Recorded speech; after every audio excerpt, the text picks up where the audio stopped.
Hey everyone, it's Blake from ChessPathways.com, and today we're going to be talking about some of the key chess opening principles that you need to follow in your games. So most of us have heard of the three classical opening chess principles, which are that you need to develop your pieces. All your pieces start here on the back rank. You're not going to win many games if they stay there too long. You need to control space in the center, often with your pawns.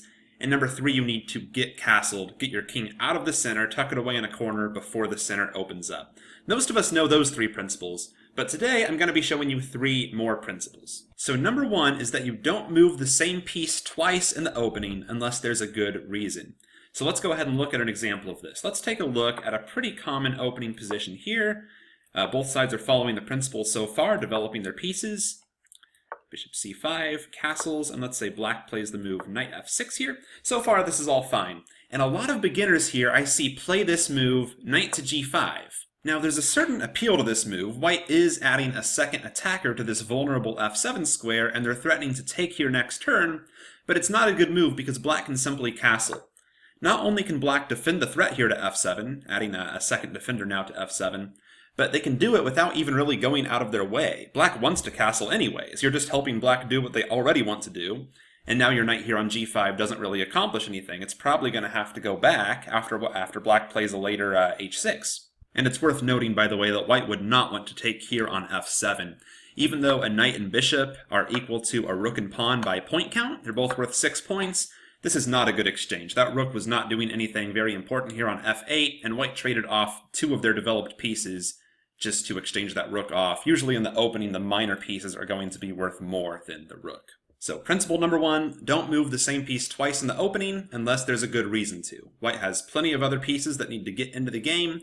They should be trying to get those pieces into the game by playing a move like d3 or knight c3 instead of moving the same piece twice.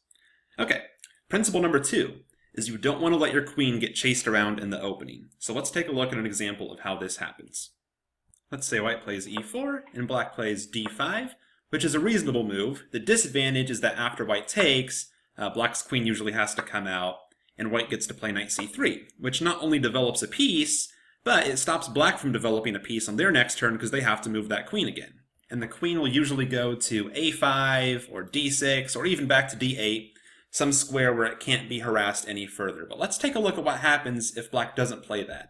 I know a lot of beginners in this position say, hey look, I can give check. And they play a move like, say, queen to e5, check. So okay, white goes ahead and blocks this check.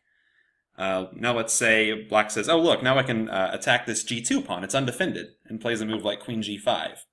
Well, white can ignore that pawn, knight f3 attacking the queen takes that free pawn, but now rook g1 attacking the queen, and black actually has a very bad position here despite being up a pawn.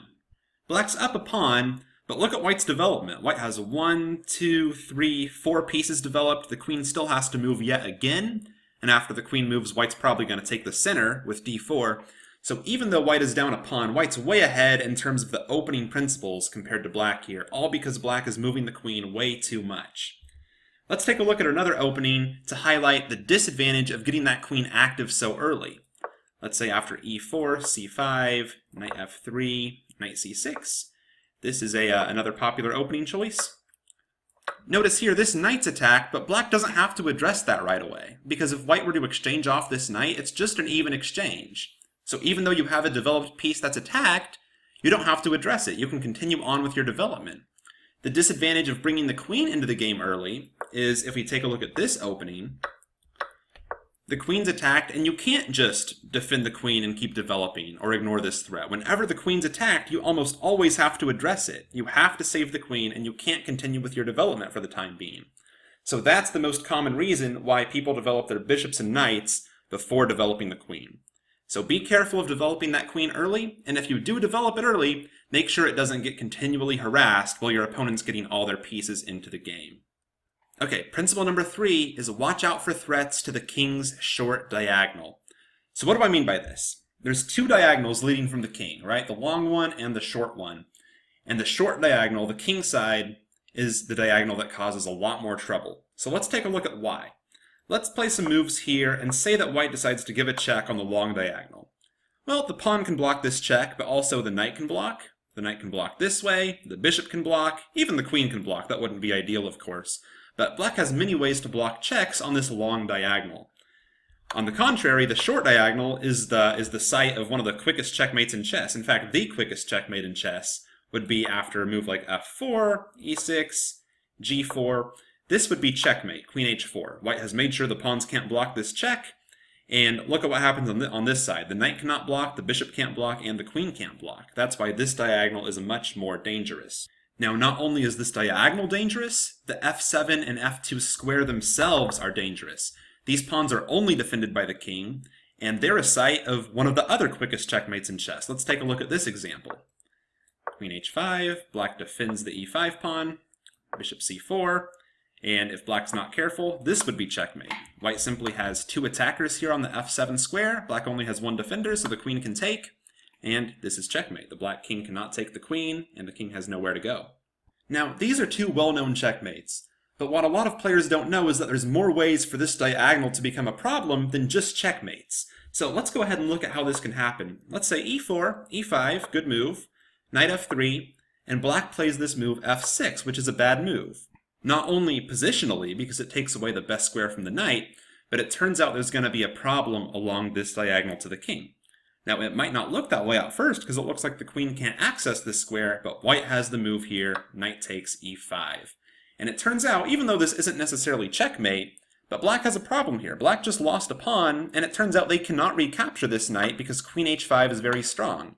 Even though it's not checkmate, even though this g-pawn can block, blocking with the g-pawn leads to some trouble here, with the queen and rook getting forked, but all these tactics started because this diagonal was weakened.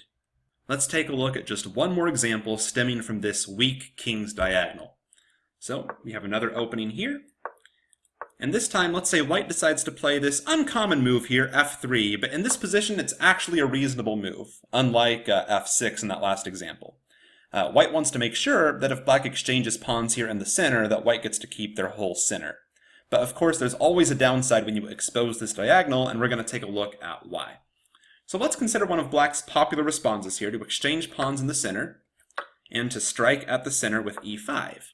Now this usually might not be possible because it looks like this pawn's just undefended, but black knows that white cannot just simply take that pawn because they just opened up their queen to the h4 square, and there's going to be trouble along that diagonal. For example, if white takes the pawn, queen h4, and there's very similar problems to what we've just looked at. If white plays g3, then black can take here and fork the king and rook, and otherwise the knight and bishop can't block, so the king would have to move, and this is big trouble for white. So even though white can avoid this, even though white doesn't have to take this pawn and they can simply play, say, knight f3 to make sure the queen can't come to h4, black still succeeds in getting in this central pawn thrust that they might not otherwise have succeeded in getting in because that diagonal is weakened. So there's various positional reasons and tactical reasons why it's dangerous to expose that diagonal. Sometimes they even end in checkmate, but sometimes they don't. And your opponent will be able to make gains in other ways. So always be careful about exposing that diagonal, and a lot of players are taught that until you know when it's okay and when it's not, just don't move the f-pawn in the opening, at least before you get castled. It's more dangerous than you might realize. Thank you all for watching. I hope you learned more about the chess openings today, and please don't forget to get signed up on chesspathways.com. It only takes about 5 seconds, and I'll make sure to send you a free move-by-move guide to chess thinking when you sign up. Thanks!